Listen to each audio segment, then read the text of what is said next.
My name is Leila, and I'm 37 years old, working as a homemaker. I've been married to my husband Jimmy for 13 years now.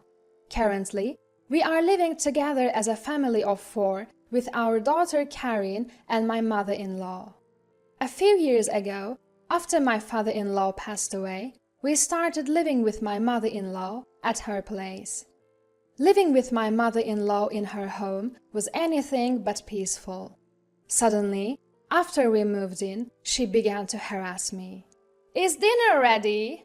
"Oh yes, it will be done shortly." "How long are you planning to make everyone wait?" While I was cooking, mother-in-law came into the kitchen and started tasting the food. "Leila, this pot roast has no flavor. It's awful." "Oh really? I thought I had seasoned it well." "How could you taste it and still have it turn out like this?" "You are really bad at cooking. Jimmy and Karin must feel so pitiful with this food." "I'm sorry." "Jimmy must be having a hard time with such a useless wife. Hurry up and set the table." She complained constantly, but never helped with preparing dinner. Mother-in-law didn't just push cooking onto me, she left all household chores to me and just lazed around the house during the day. "Dinner's ready, everyone." As the whole family sat down and started eating, Jimmy and Karin praised the pot roast that mother-in-law had earlier criticized, saying, "This pot roast is delicious." "Yeah, Mom, it's tasty." Then mother-in-law said, "Yes, indeed, the seasoning is just right." She was now saying the exact opposite of what she had said before. Despite her harassment and nasty comments to me, she always spoke kindly to Jimmy and Karin, probably not wanting them to dislike her. "Leila is really good at cooking." "Oh, thank you." In front of Jimmy and Karin, she sometimes praises me.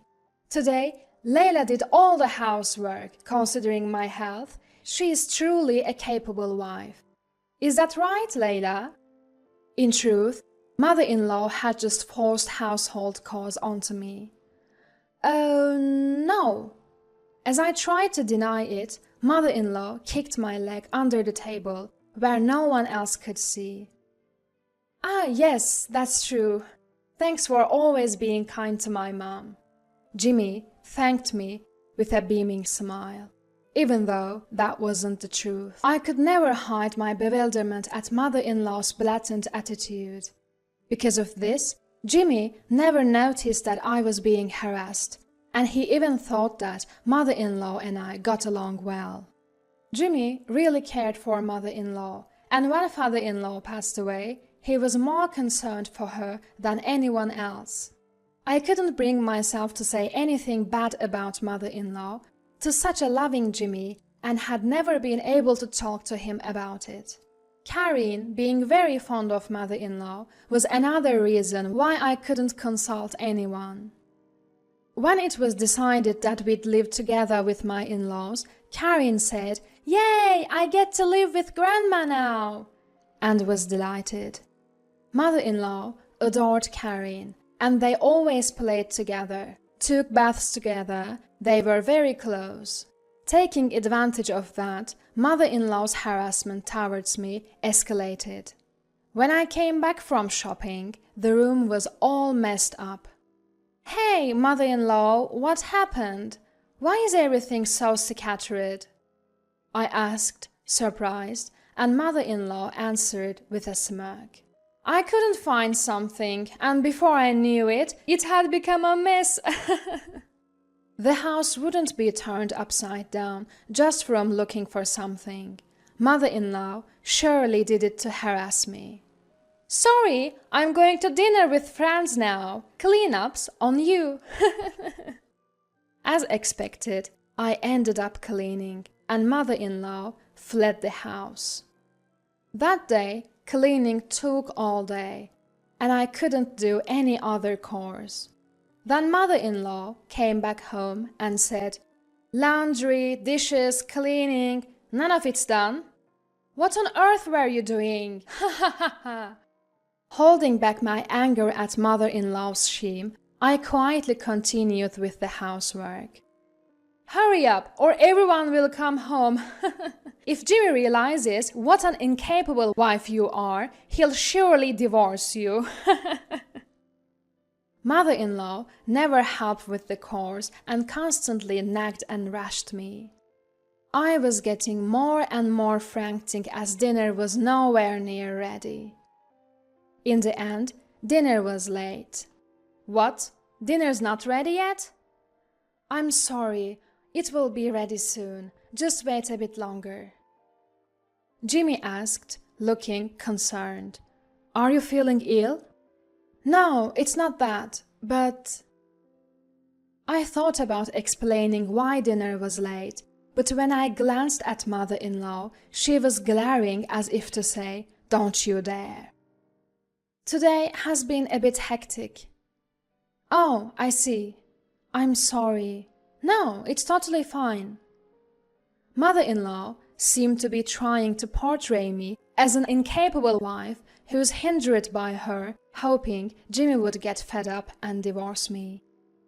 But Jimmy is so kind that instead of blaming me, he was even worried about me.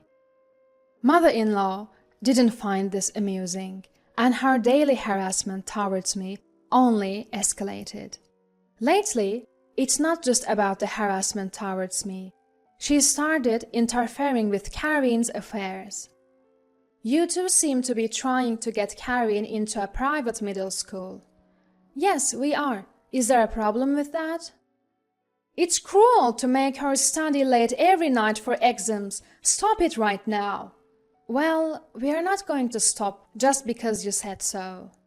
Karin herself has expressed a desire to go to a private middle school. We are not forcing her to study and go against her will. Kids should just play and have fun. There is no need to force them to study now. But working hard now will open up more options for her future, and Karin wants this. You are not doing it for Karin. You are forcing it on her, aren't you? That's not true.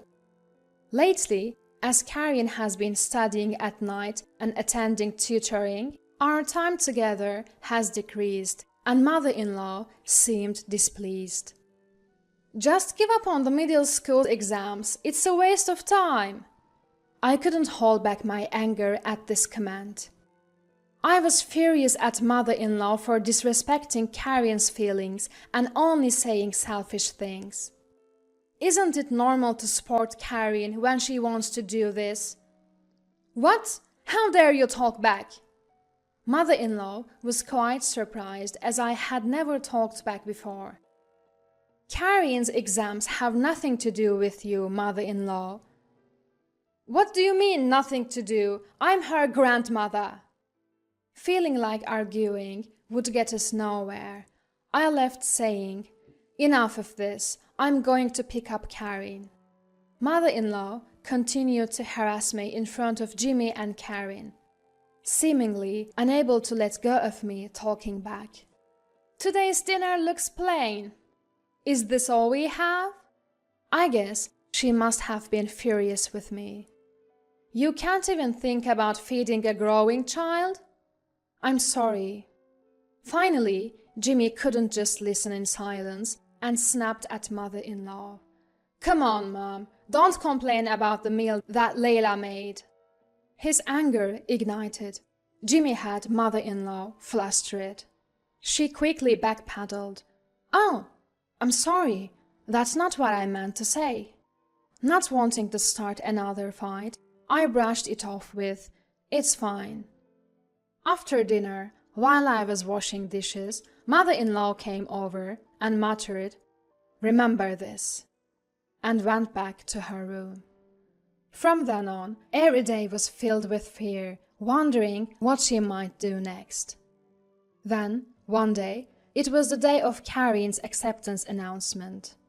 We headed to the venue, all nerves.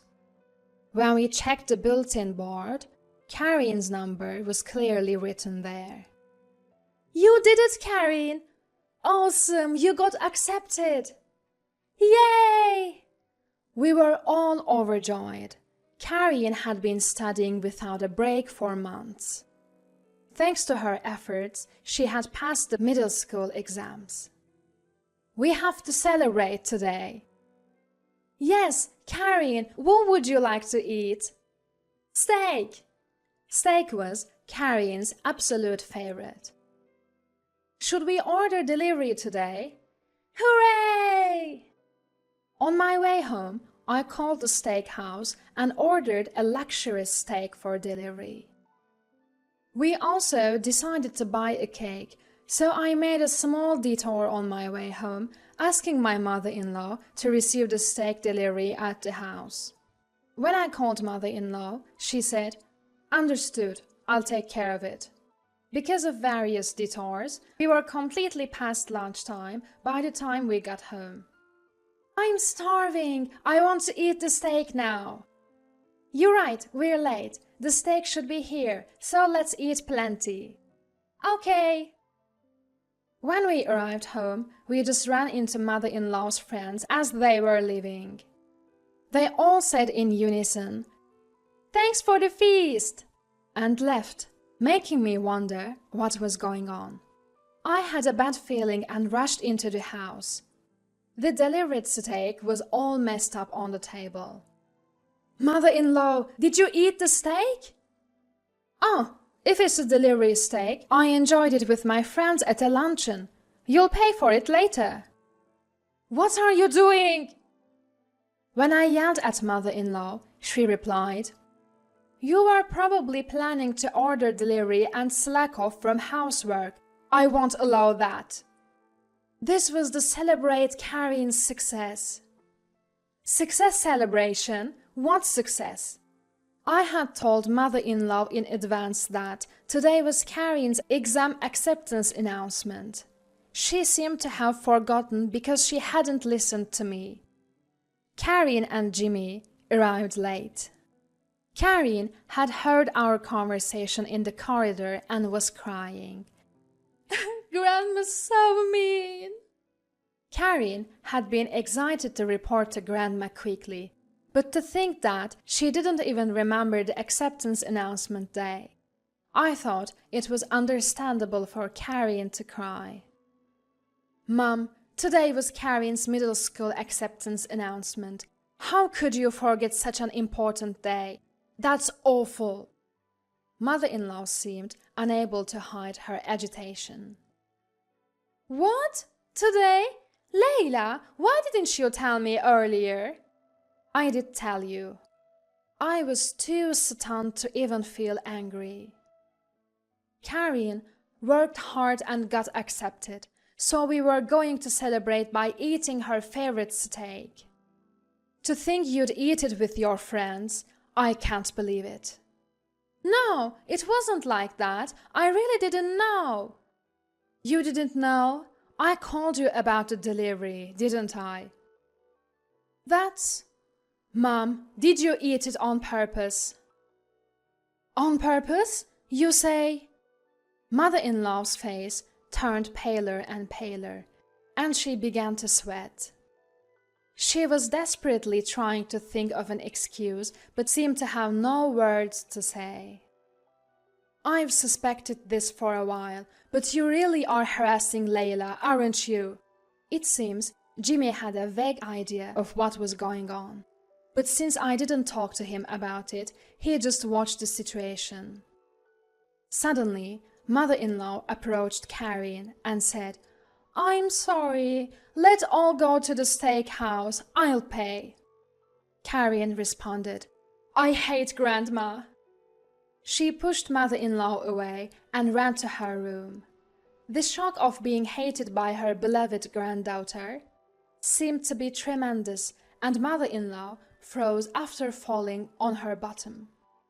After that, I told Jimmy everything about how mother-in-law had been harassing me. "Why didn't you tell me sooner?" "I couldn't say anything when I thought about you and Karen." "I'm sorry for forcing you all this time. You don't have to endure it anymore." Jimmy suggested that we move to make sure I wouldn't be harassed anymore. Since Karen also said she didn't want to live with mother-in-law anymore, we were able to leave the house without worry. Thank you.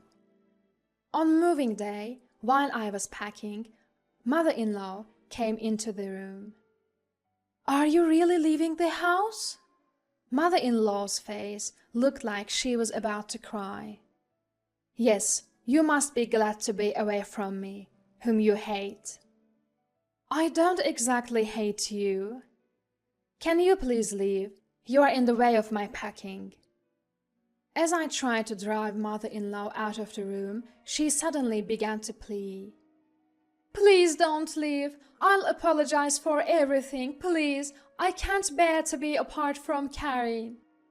Karen also says she doesn't want to live with you.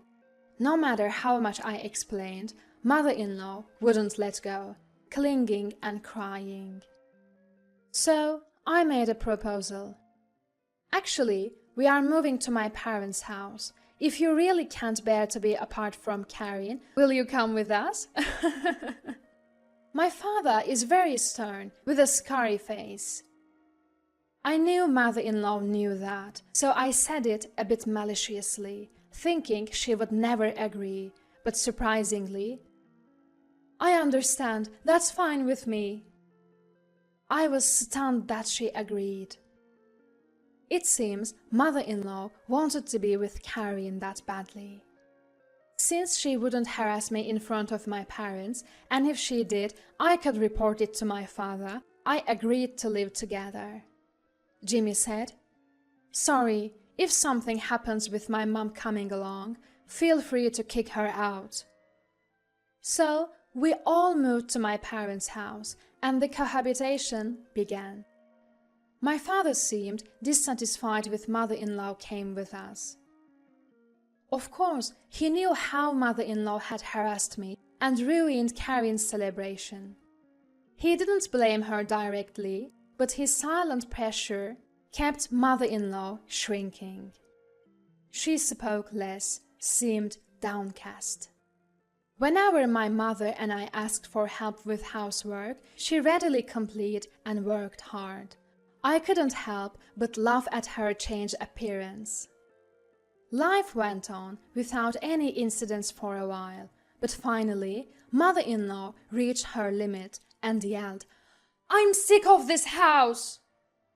My father is intimidating, and Karen still can't get through to him. I think Jimmy's attitude towards mother-in-law has become colder because he couldn't endure various things anymore. Karen, let's go home together. Mother-in-law tried to forcibly pull a resistant Karen and leave the house. Mother-in-law, stop it! Can't you see Karen doesn't want to go? It's better to be with me than in this house. At that moment, my father arrived. What are you doing? Knock it off!